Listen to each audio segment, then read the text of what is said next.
大家好，我是超子，今天给大家分享一道红烧牛尾，软烂脱骨，入味不腥，味道不输饭店。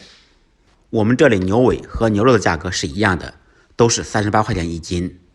大家可以盲猜一下这根牛尾花了多少钱。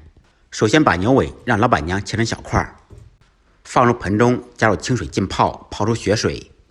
这一步可以有效的去除腥味，大概泡1个小时左右就可以了。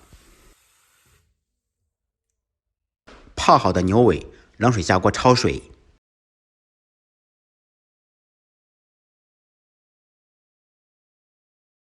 开大火烧开锅。开锅以后撇掉浮沫，在锅中煮3分钟左右。煮好以后捞出，再用热水清洗一遍，彻底洗净。洗好以后控水备用。经过焯水清洗的牛尾已经非常干净了。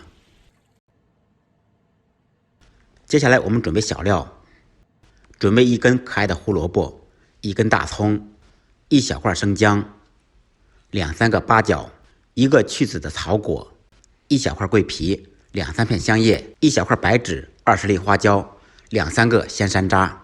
放山楂，牛尾更容易炖软烂；放胡萝卜可以去膻增香。将生姜切成厚一点的薄片，大葱切小段，胡萝卜切滚刀块。香料用清水浸泡清洗。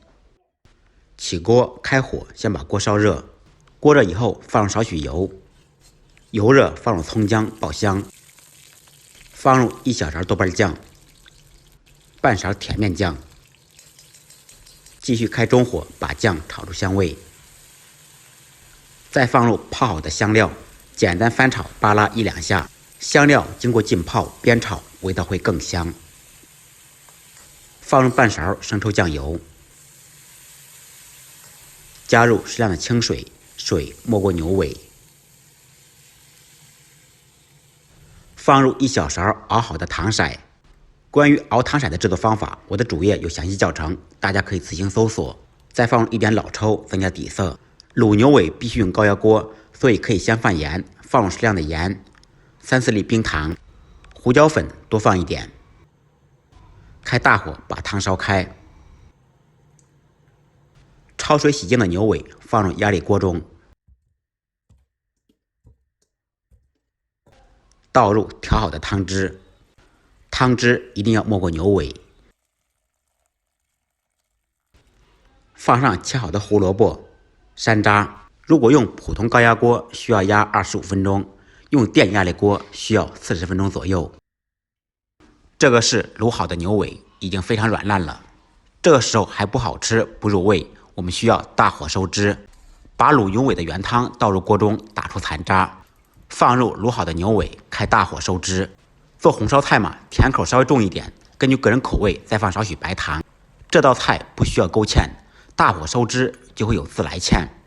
把汤汁烧至浓稠，就可以起锅装盘了。这一份红烧牛尾，如果在饭店的话，怎么也得需要200多块钱吧。